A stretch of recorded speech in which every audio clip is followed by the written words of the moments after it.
All right, Tanya Summary Shiur, week 10, K'nai Nahara. We're doing Prachim Chafei and Chavav. I feel like it's shorter than most weeks. But anyhow, without any further ado, let's jump into it.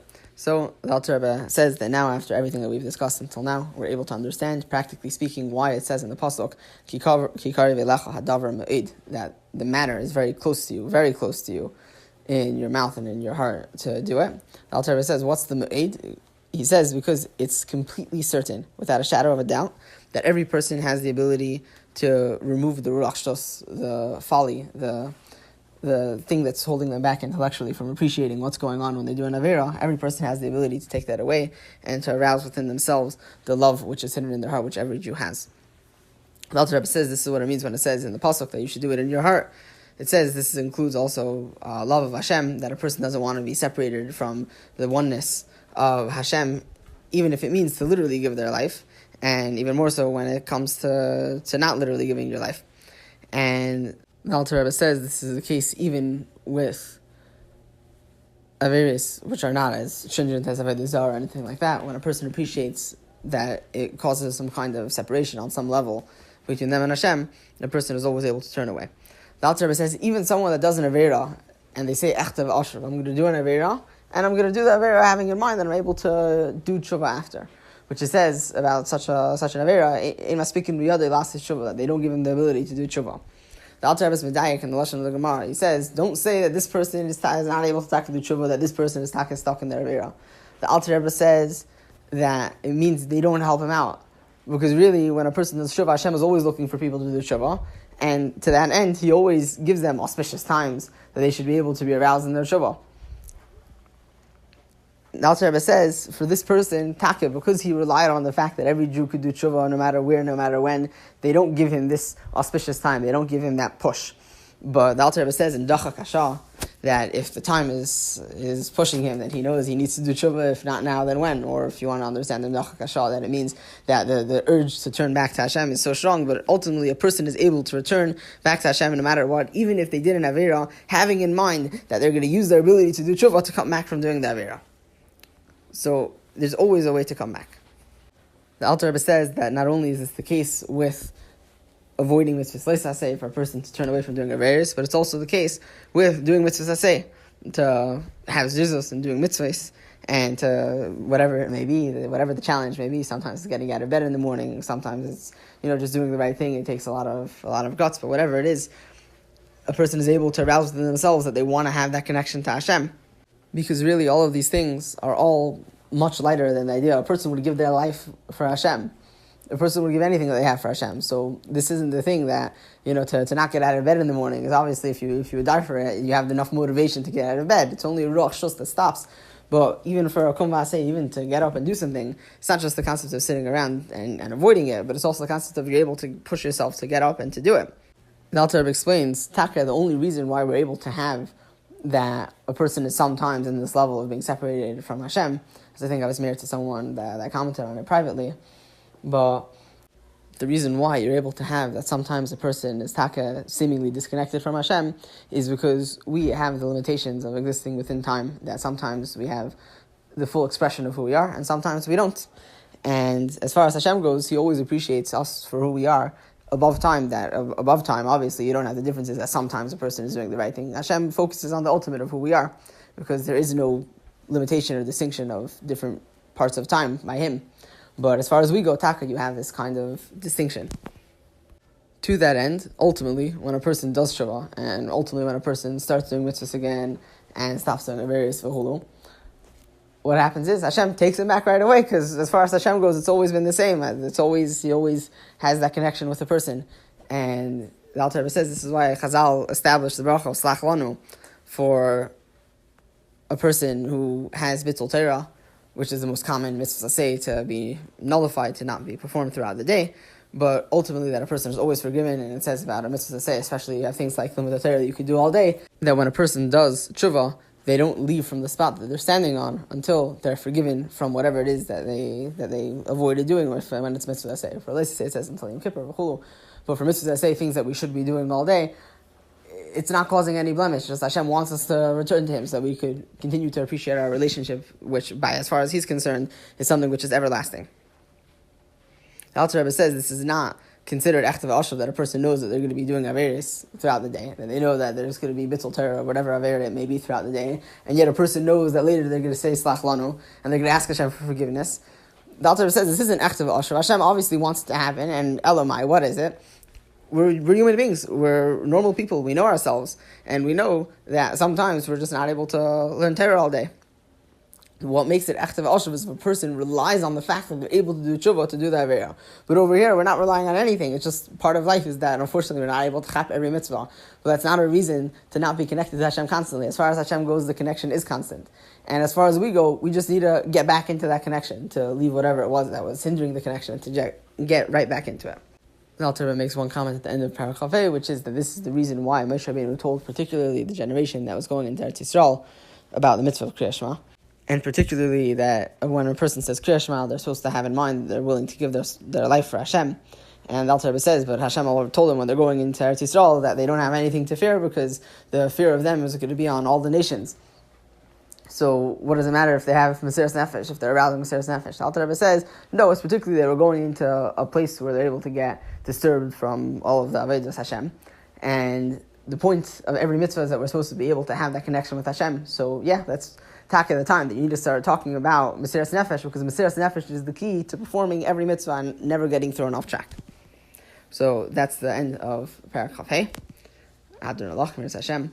And Paragraph Vav starts elaborating on a concept which has been kind of implied until this point, but we need to actually get into it, and Alter Rebbe gives some fantastic answers to this.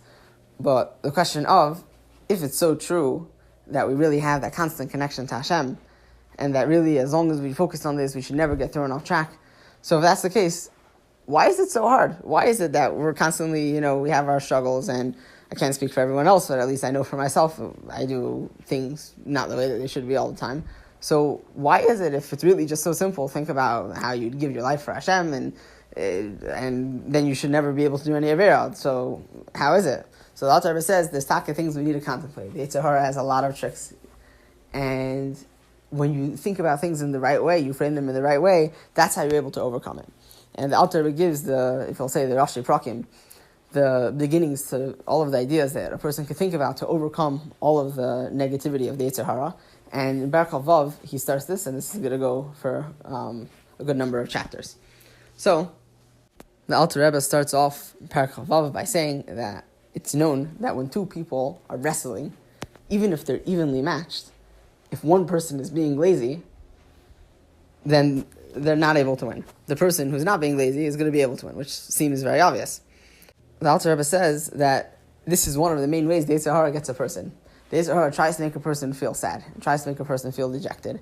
And by virtue of that, even though you have the perfect match for the Yetzer Hara, that you know exactly what to tell him, that really I'm connected to Hashem the whole time, etc., all the things we've been saying. But the Yetzer Hara knows this. The Yetzer Hara says, I know that I'm not able to win by conventional means. I'll go under the belt. I'll try to make the person feel lethargic in their Avodah. And when a person feels lethargic in their Avodah, even though they have the strength within them, but they're not able to win. So this is one of the main tricks of the Yetzer Hara. The Alter Rebbe says, you might tell me, it says, that every sadness is going to be an advantage. So you might say, well, sometimes being bitter about different things in life is something good. The Alter Rebbe says, no. It doesn't say that every sadness is advantageous. It says that ultimately from every sadness there will arise some kind of advantage. But it doesn't mean the sadness itself is a good thing. So the Alter Rebbe sets out to define two different kinds of sadness. Sadness which comes from Avodas Hashem, and sadness which comes from other non-Avodas Hashem things that the Yetzer Hara still tries to trip a person up with. And we're going to be discussing the first kind, and the second kind is going to be discussed later in Miras Hashem. So, the first kind of sadness, the Alter Rebbe says, is a person might become sad or bitter because of the averis that they're doing. And Adrab, it's a very sad thing to do averis. No one wants to be disconnected from Hashem. No one wants to think about missed opportunities or whatever it may be. And the Alter Rebbe says that this taka is what it's referring to in the pasuk when it says that through having a small dose of this appreciation of how it's a negative thing to do averis, how it's a negative thing to be disconnected from Hashem, through this, a person is able to come to a much greater level of happiness.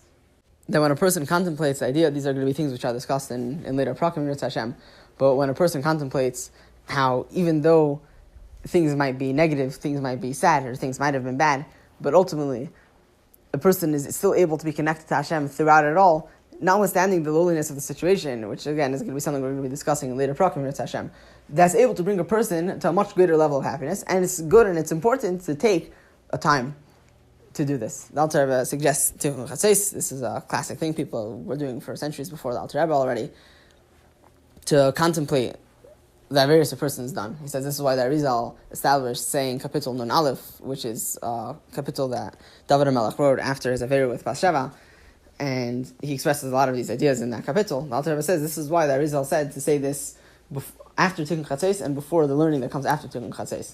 Because after the sadness that happens, a person should turn around and say, even though the matziv might be a shver matziv, and even though we might be in galus, and even though there's Averis, but nevertheless, I need to appreciate that.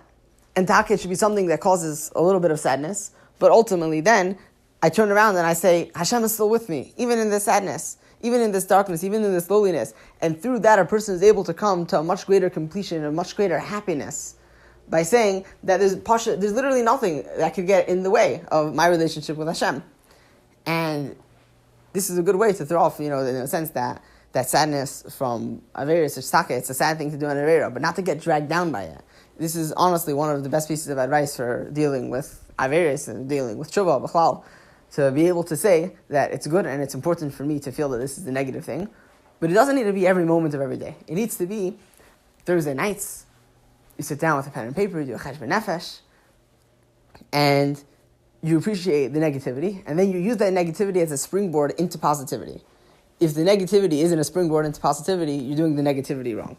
So this is good advice from the Alter Rebbe in Parach Chavav of Tanya, and the next few Prakim have Pashat amazing advice for many of these things. And the Alter Rebbe says that if Chas v'Shalom, a person is learning or davening or doing whatever work they may be doing, and then they start feeling sad because of all of the things that they've done wrong, all of the mess-ups, all of the screw-ups, and a person really starts feeling down because of it, the Alter Rebbe says, contemplate this point. Why is it that you're thinking about this right now? What is it that's inspiring you right now? You're doing things, you're doing good things. You're making the world a better place in whatever you're doing. If you're not, make the world a better place. Figure something out. Yalla.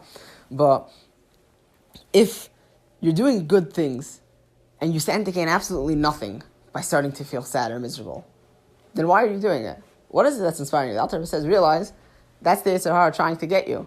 The Yetzer Hara sees you doing good things. The Yetzer Hara wants to get in your way. What's he doing? The best thing.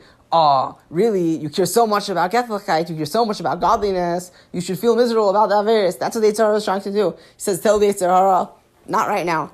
There's a set time. I'm going to make a time later when I'm not doing something very important, when I'm unwinding from my day in the shower, whatever it is that it may be. But I'm going to set a time that I'm talking going to think about this. It's good, it's important to appreciate the status quo, but also I'm going to use it to springboard into happiness later. Don't forget about that. And also, right now, it serves absolutely nothing. The Alter Rebbe gives this as advice for dealing with sadness that comes from godly things, that comes from a lack of mitzvahs or too many averos, whatever it may be. This is what the Alter Rebbe says, this is how to handle it. To summarize how to handle it, you handle it by having a set time to think about it, to use that set time to directly springboard into being happy about how, notwithstanding all those things, your connection to Hashem still stays perfect throughout. And if something ever comes up while you're doing something positive that you're inspired to think about the negativity for some reason, the Alter Rebbe says, tell your Yetzer Hara, who's obviously the one behind all of this, that you have a set time for it. It doesn't fit into the schedule right now, and it's going to get pushed off until that point. Anyhow, that concludes Parach Chavav, and Emes Hashem. In Parach Chav Zayin, we're going to be discussing the other side of things. We're going to get into many different eitzes for happiness and joy in Avodas Hashem.